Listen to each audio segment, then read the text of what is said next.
We use our iPhones and iPads every day. We may only be scratching the surface of what they can do. For instance, there are hidden features that you may not even be aware of. In this video, I'll walk you through the home screen and app screen gestures you need to know, making it easy for you to navigate your device. Most of these features can be done on the iPhone and iPad, but there are some that are specific to the iPhone. Check out the video description where I have a link to a downloadable guide.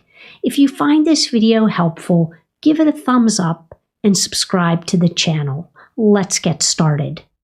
You're probably aware that you can swipe up from the bottom of your screen to enter into the app switcher where you have access to all of your open apps. But are you aware that if you're inside of an open app, you'll see a black line along the bottom that allows you to easily, by touching on that black line and pulling to the left or to the right, navigate throughout any of your open apps. You can push and hold anywhere on an empty part of the home screen until the apps start to jiggle. It allows you to tap on the minus sign where you can remove the app from the home screen only, placing it back into the app library, or deleting the app completely from your device. You can also push and hold on an app and drag it to any portion of the screen that you want it.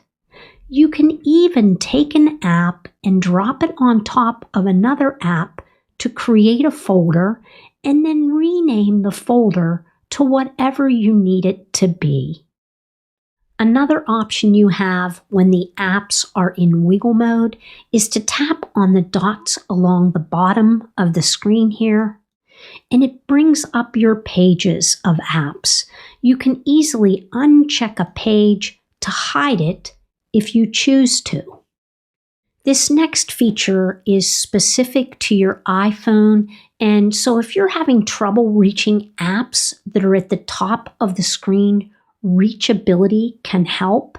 And to use Reachability, you just kind of pull down on the very lower portion of your screen along the very bottom. You just kind of pull down and you'll see that the screen moves down, allowing you to easily reach the apps with your finger. To set up Reachability, you'll want to come into the Settings app. You'll want to tap on Accessibility. You'll tap on Touch, and then you'll toggle on the switch next to Reachability. And again, if you just kind of pull down on that lower portion of your screen, the screen actually shifts down closer to you. And all you need to do to get out of it is tap anywhere on the screen and it'll revert back to the regular display. Does the iPhone keyboard sometimes block you from reading the full text or what you need to see in a text? Well, that's easily fixable.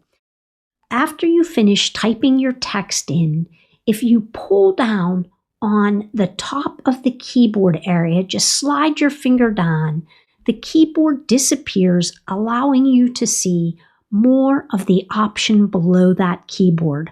When you're ready to see the keyboard again, tap back into the text input area and the keyboard will reappear. When searching for a website, you may be unsure of which website is the one you actually want.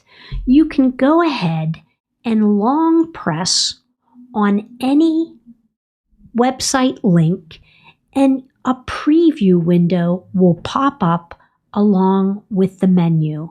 And here, if the website is the one that you want, you can just go ahead and tap on Open to open that website. This is an easy way for you to preview a website before opening it.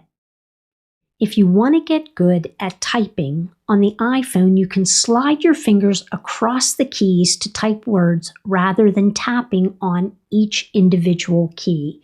So I can use this swipe gesture across my screen, and this helps speeds up your typing but relies on autocorrect to get it right.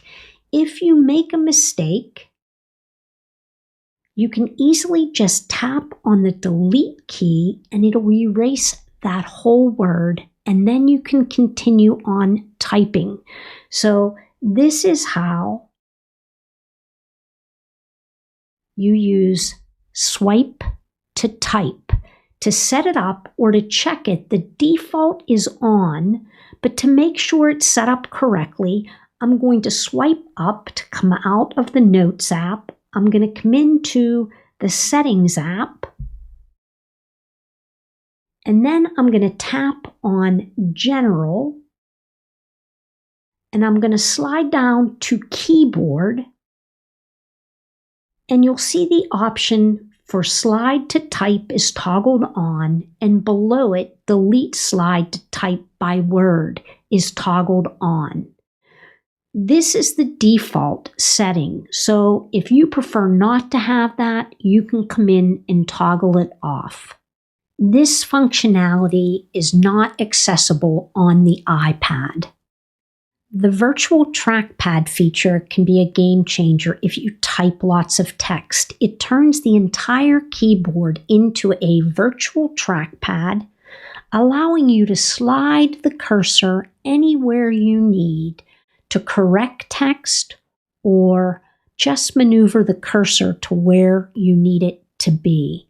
And to do that, all you need to do is push and hold on the space bar, and it turns your keyboard into a virtual trackpad, allowing you to maneuver the cursor.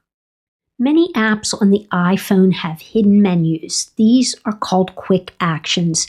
Just push and hold on an app, and you'll see the quick action menu appear.